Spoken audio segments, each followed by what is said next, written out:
Thank you, everybody, for coming to the Aaron Torres Podcast YouTube page. I do have one quick favor before we get to the video that you came here for, and that is very simply this. You see that little red subscribe button below this video? Go ahead, smash that subscribe button. It really does help me. It really does help this channel grow and my audience grow. So go ahead and hit that red subscribe button. And now, here is the video that you came here for. Let's get into the topic of the day in college basketball. And if you listen to this channel, you probably shouldn't be all that surprised. I said on a video, I think probably 2 or 3 days ago, that I believe Shaka Smart was a real candidate at Marquette. Sure enough, Shaka Smart on Friday decides that he is going to leave Texas for Marquette. And frankly, it kind of makes sense for both sides. I was told that Texas basically told him, hey, go find another job because we don't want you back. He just finished year 6 in Austin, 0 NCAA tournament wins. He's from Wisconsin. Marquette needed some new blood in that program. And so it always kind of made sense that that could be a natural fit. He almost took the job actually in 2014. He now takes it, which means that the Texas coaching job is open. Maybe at another time we'll talk Shaka Smart to Marquette, but I want to focus on Texas today because it is the question that everybody in college basketball is asking: who will be the next head coach at Texas? And I have 4 candidates that you absolutely have to call, and at the end I'll give you 2 that you probably want to call, but it doesn't make sense for them to either come, accept the job, whatever. The first candidate, the most obvious candidate, the candidate that everyone will tell you, is Chris Beard. I don't think I'm breaking any news that Chris Beard is the first call that you should make and will be the first call that you make, and it's for obvious reasons. One, he obviously not only coaches in the state of Texas, not only coaches in the Big 12, but he has University of Texas ties. He is a guy who began his career, if you will, as a student assistant, as a graduate assistant at the University of Texas under Tom Penders in the early 90s. He knows this program. He knows Austin. He loves it. He's talked for years how much he reveres the city of Austin, reveres the University of Texas, and so there's no reason that he shouldn't be your first call. On top of the Texas ties, there's the obvious on-the-court basketball stuff. And this guy, in a short amount of time, has proven to be one of the best coaches across college basketball. For a Texas Tech fan listening, no disrespect, but we all know what your program was before Chris Beard got there. I know there had been NCAA tournaments in the past, but nothing like what Chris Beard has done at the school.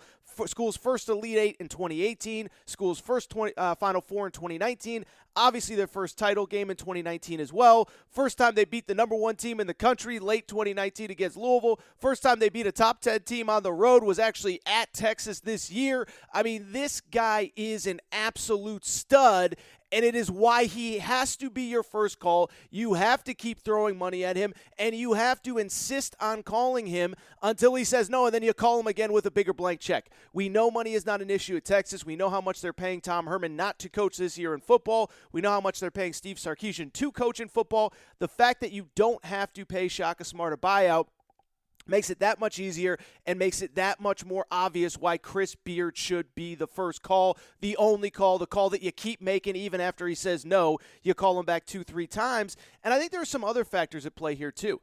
I think specifically how Chris Beard has rebuilt Texas through the transfer portal. Yes, he recruits elite players. TJ Shannon, the kid last year, I'm blanking on his name. What is the kid that got drafted? Why am I blanking on his name? Kevin McCullough was on the roster this year. Jamias Ramsey, that's who I was thinking of. The guy can recruit elite talent, but he also is great in the transfer portal, and I do think this specific Texas program is going to need a talent infusion next year. Most of the roster will likely be gone. Another reason why it made sense for Shaka Smart to get out when he did. Kai Jones already declared for the draft. Matt Coleman is a senior. Andrew Jones is a senior. You would expect both of those guys to decide to go pro, not use their extra year of eligibility. You assume Greg Brown is gone. Jericho Sims is another senior that you assume will graduate. He went through senior year festivities. This program is going to need a major talent infusion, and that's why Chris Beard is not only the best candidate because of his history with the school, his history in the Big 12, but how he builds programs. I think he can have this program competitive again next year, even if he basically has to completely flip over his roster. Now, I know there's probably some Texas Tech fans sitting there saying, there's no way he'll ever leave. He loves Texas Tech. He's helping build the new facilities, and he is entrenched in the community and all that. And what I'll say is, I get it. I understand why you think that he is not going to leave Texas Tech. But here are 2 facts about Chris Beard. For anyone who says, well, he'll never leave Texas Tech, here are 2 facts about Chris Beard. One, He has job hopped before. Yes, he was an assistant at Texas Tech for about 10 years. After that, here is his resume. He went to the ABA. He went to a D2 school. He went to another D2 school. From there, he went to Little Rock. After 1 year at Little Rock, he goes to UNLV. He's at UNLV for about 10 minutes. Texas Tech calls him. He takes the Texas Tech job. That's basically like 6 jobs in 6 or 7 years that I just listed off. So this idea that he'll never leave Texas Tech for any job, I just don't buy it. Beyond that, you know the other reason that I'm starting to think that Chris Beard might actually be really interested in this job? He hasn't come out and said he's not interested. And the Shaka Smart news happened about, 10, 11 a.m. Eastern time on Friday. It's now Saturday at about 11 Eastern time as I record this. Well, guess what? He still hasn't come out and said no yet. If he's really not interested in the job, even if he plans on renegotiating his contract, even if he plans on getting more salary, even if he plans on getting a new buyout, why don't you just come out and say it? Why don't you just come out and say, I'm not interested. Thank you. I love Texas Tech. This is my home. This is where my family is. This is where my daughters live. He could do it. He hasn't done it.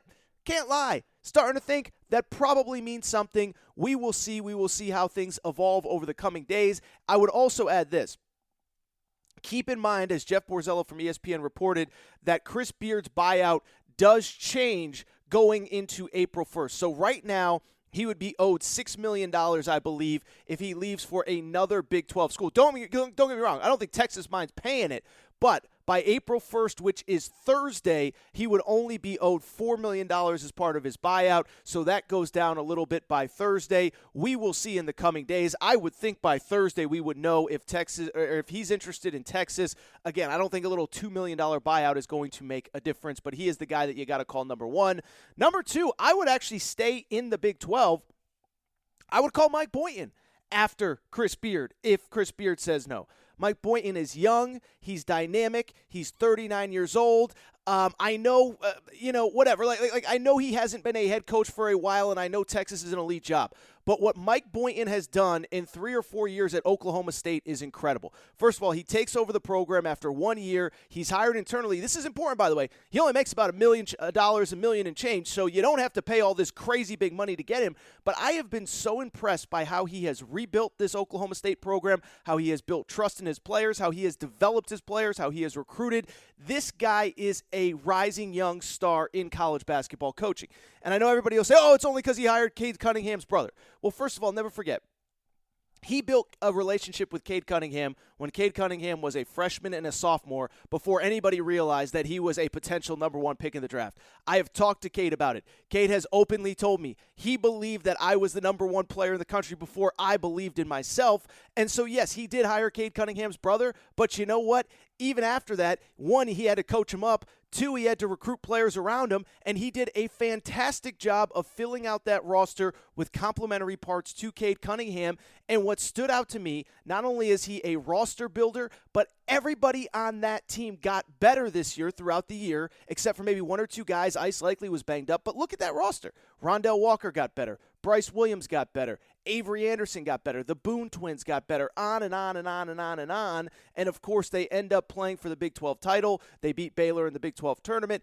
And they do lose in the second round of the NCAA tournament, but the NCAA is a crapshoot. I think Mike Boynton is a rising star. And unlike Chris Beard, he doesn't have a $4, $5, $6 million buyout and already making $4, $5, $6 million. He is another guy I would call. I was also, by the way, very impressed with the team, the way that he has built a trust in this team. Keep in mind, this was a program in the summer. They were hit with an NCAA tournament ban. The whole team could have left. A grand total of 1 player decided to leave. Everybody else stuck with Mike Boynton. The players trust him. They like him. And he has developed the crap out of him. Number 3 would actually be, believe it or not, Mike Boynton's old boss at Oklahoma State, and that's Brad Underwood at Illinois. Brad Underwood at Illinois, to me, is another guy that makes sense. He's a little bit older. He's a little bit more established. If, Mike Boynton is young and you just had the young guy in Shaka Smart and you want to go with somebody a little bit older, Brad Underwood is another guy that I think you got to call. Here's why. Couple things. One, he has kind of those Southwest Big 12-ish type roots. He got his he's from Kansas, got his first break in coaching at Kansas State in the 1 year that Bob Huggins was there. Obviously coached under Frank Martin at Kansas State. And then from there, went to Stephen F. Austin, knows Texas, was there 3 years, 3 NCAA tournaments, immediately gets to Oklahoma State, year 1, NCAA tournament after Travis Ford is fired, and then he bounces for Illinois. Yes, Illinois was a little bit of a rebuild, but guess what? By the middle of year 3, they were a top 25 team nationally. By year 4, they were one of the top 2 or 3 teams in the country. I think this guy is a great program builder, a great developer of talent, a great recruiter, has a great eye for talent. And to me, Brad Underwood's another no-brainer. You got to give him a call. He does make quite a bit of money, over $3 million a year at Illinois. But if he is interested at all in leaving with those Southwest ties, you got to give him a buzz. The fourth choice, it'll be interesting to see what happens, Eric Musselman at Arkansas. Eric Musselman at Arkansas is fascinating to me from this perspective. There were 2 great rising coaches in the SEC this year. Nate Oates at Alabama, Eric Musselman at Arkansas. Nate Oates, the second Alabama got hot, what Greg Byrne, the AD at Alabama, did was this. He called Nate Oates. He said, let's get an extension done because I don't want you even being available on the market to all of these other programs. And so they get a contract done. Now Nate Oates has a $12 million buyout, which we'll get into in a minute. And Nate Oates is not a candidate anywhere. If they had not gotten that deal done, my guess is Nate Oates would be the top candidate at both Texas and at Indiana. But now he's basically, I don't want to say stuck at Alabama because it's where he wants to be, but he isn't going anywhere. So credit Greg Byrne. And I bring it up as it pertains to Eric Musselman because I just don't understand why Arkansas hasn't gotten a deal done with Eric Musselman. Now, maybe Eric Musselman's waiting until after the season. Maybe he's trying to win as many games so he can leverage as much out of Arkansas as he can. I do not know. It is not, I don't have any insight into what's going on. But you got to get that deal done, man, because Texas is going to call and Indiana is certainly going to call, especially as they burn through candidates.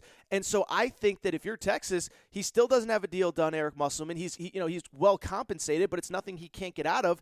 And this guy, all he does is flip college basketball programs. This was a guy that went to Nevada.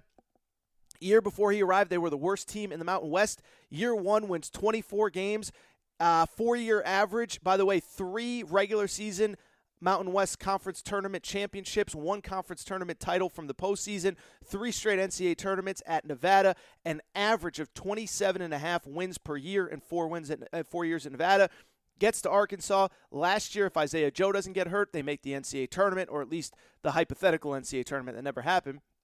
And now this year, I'm recording here on Saturday morning. Guess what Arkansas is doing? Get ready to play in the Sweet 16 against Oral Roberts. First Sweet 16 for the school since 1996, 25 years. Playing for their first Elite Eight since 1995. But listen, as of right now, Eric Musselman is a guy that conceivably Texas can get, Texas can afford, and I think it is on Arkansas, on Hunter Yurachek to get that deal done. So those are my 4 candidates.